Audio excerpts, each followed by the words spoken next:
in the 80s, when the war on drugs began, and then after that, the crack epidemic began. Oh, wait a minute, how did that happen? The war on drugs preceded the crack epidemic? The war on drugs happened at a time when drug use in America was actually going down, and then the crack epidemic came after that? That's weird. I wonder how that happened.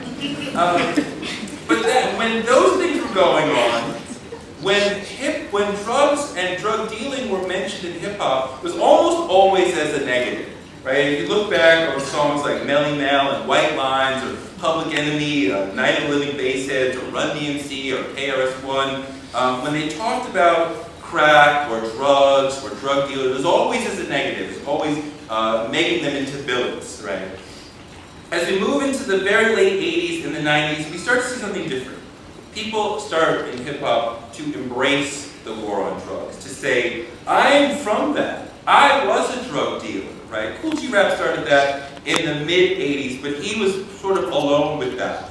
As you move into the rise of the West Coast, the rise of the South, and then the re-rise of New York in the early to mid-90s, you start to see more of that, right? I was a drug dealer. Biggie, Snoop, Wu-Tang, Jay-Z, a little later Lil Wayne, a little later Fat Joe, 50 Cent, Rick Ross, we can go on and on. The people who are now, who've been in power for the last 20 years saying, I came from that, right? And what are they doing? They're saying, I am the monster that you've been talking about, that you've been seeing in the streets. So you see these people who are saying, well, you know, if we're going to be oppressed, I might as well profit off of it, right? Which is sort of a really tragic sort of thing to say. It's sort of like this Pavlovian dog response of like, you know, we've just been getting shocked and shocked and shocked, and the dog after a while stops moving. At least in this case, they're getting rich, but I don't think that these individuals getting rich off of our communal pain is any sort of valuable or progressive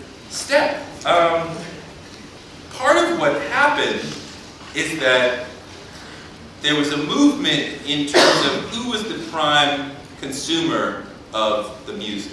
In the 80s, the prime consumer of the music was the black urban male, who was into Afrocentrism. So you had, you know, your Poor Righteous Teachers, you know, early De La Soul, other people like that, Tribe Called Quest, Queen Latifah, and people who I think were rightly skeptical of what these poisons in our community were doing. They live in the community, they see how crack is destroying the community. They're not fetishizing it. When you get into the 90s and the double O's, the previous generation, the previous decade, the dominant consumer is the white suburban male, who is coming to hip-hop as more of a tourist, right? To take me inside the community. I want to see what it's like, right? Sort of like going to a horror movie to see what it's like. They are much more interested in the fetishization of the culture and of the community. So when there's, you know, so when people are coming and saying, hey, I'm a drug dealer, I'm really badass, that seems really cool. Now, of course, black people as consumers have not rejected this at all. I mean, the people that I named, people who I named, 50 Cent, Lil Wayne, Jay-Z, these are some of our most favorite rappers. But certainly I think if the major consumer base had not turned, then we might have stayed more in a place of Afrocentrism, more positive messages. But that's not the only change. There were multiple changes. There was also a change in the business community in terms of in the 80s, it was mostly small labels. Maybe 10 to 15 people would work there, maybe 20 people would work there. You could see, you could touch the president of the label, be it Russell Simmons at a small label, then small label Def Jam, Monica Lynch at a small label, Tommy Boy. So these were creative people who had a direct relationship with the artists and could work with them and carefully choose them and choose positive people. You get into the 90s, you start to get into multinational corporations, gigantic labels with, you know, multiple connections to other things, where they were much more comfortable in, where you wouldn't really know the president of the label. They would not be creative people, you know, people coming from other industries, you know, the television industry, what have you, to run a record label. So you lost that sort of sense of of quality control that you once had. And sort of the other thing that happened too was that it was very easy for rappers to be critical of Reagan and Bush. I mean, just for those names to come out of a rapper's mouth were sort of an instant sort of punchline, and the audience would immediately know, like, yeah, fuck Reagan.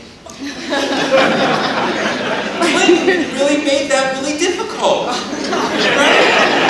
I mean, he was considered the first black president, right? He was cool, he was on Arsenio, he sat down in the community, he was as hard on the war on drugs as anybody before him had been, but how could you be critical? It's much more complicated emotional relationship to be critical of Bill Clinton. After 8 years of that, I think as a community, we had sort of lost the impulse to be critical of these political figures. I assumed that the rise of Bush would return it, but it didn't. I assumed that Katrina, and the aftermath of Katrina would return us to that stance, but it didn't. And now we have a president who completely confounds rappers' ability to be critical of government. There's a few rappers like Talib Kweli and Lupe Fiasco who are critical of the system, but they're not really critical of Obama. They're just like, I don't vote for anybody.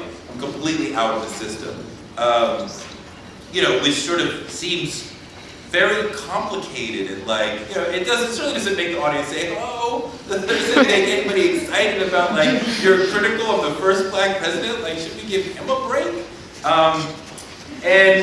I think that going forward in history we will continue to see this sort of difficulty with challenging the leadership, because leadership will remain difficult, will pose a challenge for the rappers to be critical of, because they will continue to be people, or the next president will continue to be a person who is difficult to challenge because of who that person is.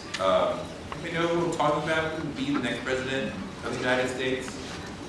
Oh, they're pushing for Hillary? Hillary.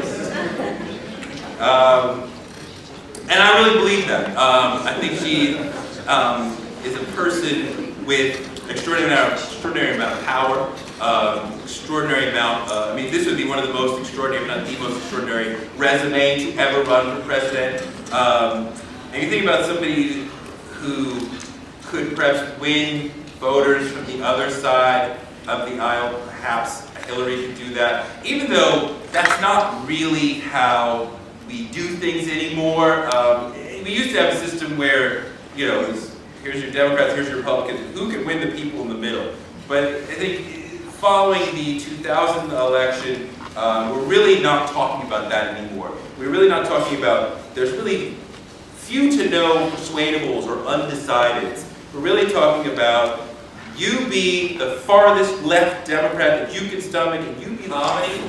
That's what you're asking. For the most part, I find comedy's discussion of race very regressive and not very complex and not very interesting, and especially the rare times when I get stopped on Comic View because I turn to BT and then I drop a remote as I'm trying to pick it up on Comic View for a minute. And it's this very regressive, black people do this, white people do that, ha ha ha. Drives me nuts. There are a couple people who are doing more aggressive, interesting things. Dave Chappelle, somebody who's dealing with race in really interesting ways, in really challenging ways. I think a lot of us in this room miss Chappelle, wish he would come back. If you see things happen in the world, you're like, that's such a Chappelle sketch.